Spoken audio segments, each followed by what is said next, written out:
Hello, and my name is Dan, aka the tipster in a suit, and I may not have been to the most racetracks, definitely not seen the most horses, but I am the best judge of race form that I know, and this season we are proving it.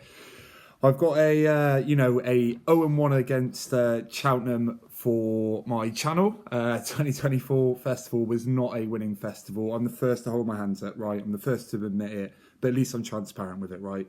At least I always put all of my selections up there, all of the stakes, so I'm not hiding anything, unlike other people who claim to have a profit because of sudden bets that they've put on that are never shared and suddenly they're in profit. You don't get that with me, right? And this season we are in profit. We're in good profit, nearly 25%. And I'm going to keep that roll going with my anti-post selections. And I've got a corker for you today. It's going to come in it's the first one as well. I saw Cheltenham put one up and it's in the Stayers Hurdle. And I haven't put up the same horse as Cheltenham. Go and watch that video if you're interested in that. The race that I've punted for is the Stayers, like I said. And I thought I'd go through the market a little bit because I think it's a wide open market with lots of horses in it that won't be running. So at the top of it, we've got Tia Hoopu. Now, Johnny Deneen said that he wasn't the banker that you would want to get on, and then suddenly he was. So who knows what he's thinking. But Tia Hoopu is a rock solid chance of winning. But it's currently 2-1, right? You know he's going to go and follow the same route as last year. He's going to go and win the Hatton's Grace, I imagine, especially when Lossiemouth doesn't turn up. They'll keep him fresh and he'll go straight to Cheltenham. Now, I do think the softer ground is beneficial to Tia Hoopu. I know people are saying he's fine on good. I'm not so sure. And if it was to be a good ground festival, which we're probably due, I think it would reduce Tia Hoopu's chance. Also, at 2-1 this far out, anything can happen to any of them. So I wouldn't want to be putting up a 2-1 shot. So I will be taking it on. Lossiemouth is the next one in the market at 10-1. Just very briefly, if that doesn't go for the champion hurdle, it will definitely go mare's hurdle. Anyone who's putting 10-1 on Lossiemouth for the Stayers is foolish. I was about to say something else. Strong Leader's next in the market at 14-1. He did have a great performance at the end of last season at Aintree. Seemed to be a coming of age performance for Strong Leader, who Ollie Murphy thought the world of for a while. However, I'm not convinced he deserves to be a third fav. My selection is actually racing against him tomorrow. It's why I've had to put this video out today and get all this lighting sorted so I could get it out before tomorrow. I actually think there's a good chance Strong Leader could win. He's against Langadan at Newbury, and Langadan has a terrible record before the new year. Well, before March, basically. He seems to come alive in the spring. So Strong Leader may win tomorrow. Do I think he's up to winning a Stayers Hurdle? Absolutely not, to be honest. Next up is Home by the Lee. Impressive beating Bob Ollinger over an inadequate trip, and every year leading up to the new year, he looks like the horse who may come along and win the Stayers, and every year he doesn't come along and win the Stayers. I think his best chance was last year. He didn't do it then. I don't see it happening again. Lozenge Blue is then your insert French name here, comes over from France to win, has all the form in the book. But they never turn up, guys. All right, it was Thelem last year. Lozenge Blue, it'll be this year. Not bothered by that. Buddy One's next in the market at 20-1. He's failed as a chaser, may come back over hurdles. I actually think he would stand an all right chance if he did come back over this. But not a massive fan of someone who tries to go chasing to revert. And again, we know that Tia Hoopu has his number. Dancing City was an impressive novice for Mullins. Does he go chasing? We're not sure.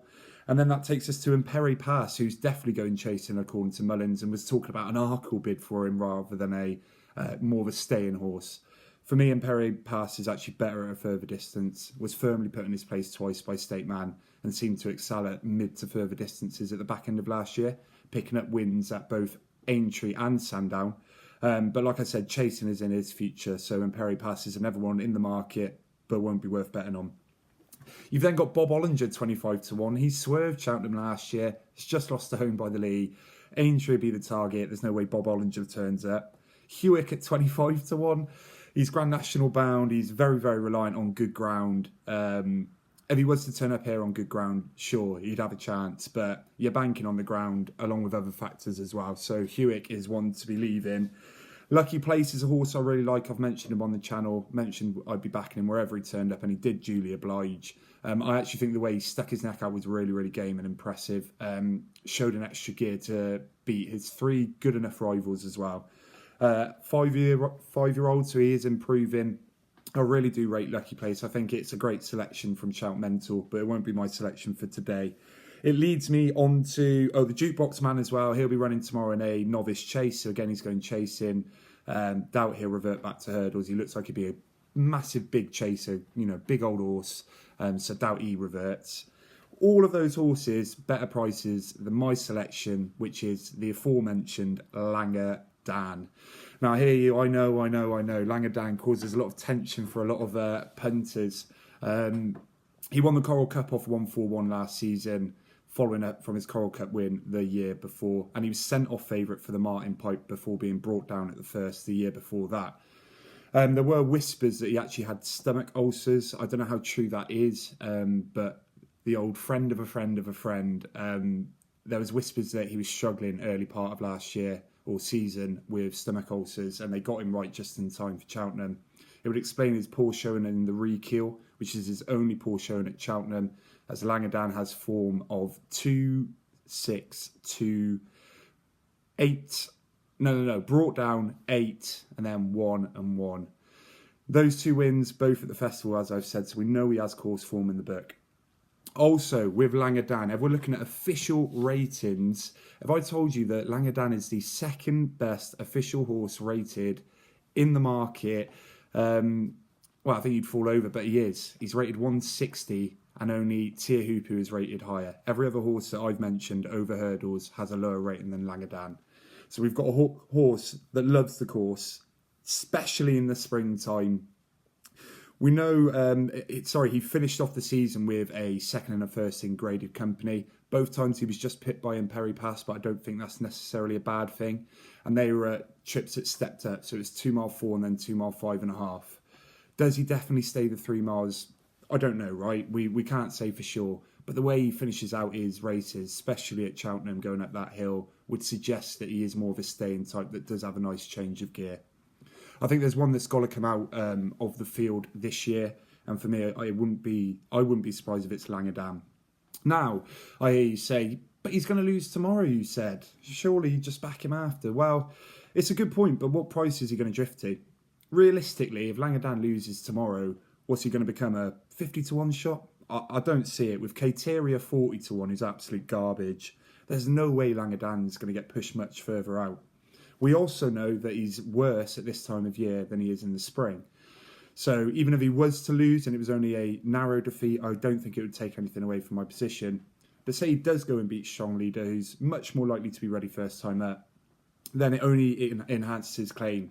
And that 33 to 1 that I've got on Langer Dan, that won't be around anymore. So I've taken the plunge. I nearly didn't do this video. Nearly thought I'd wait a little bit longer.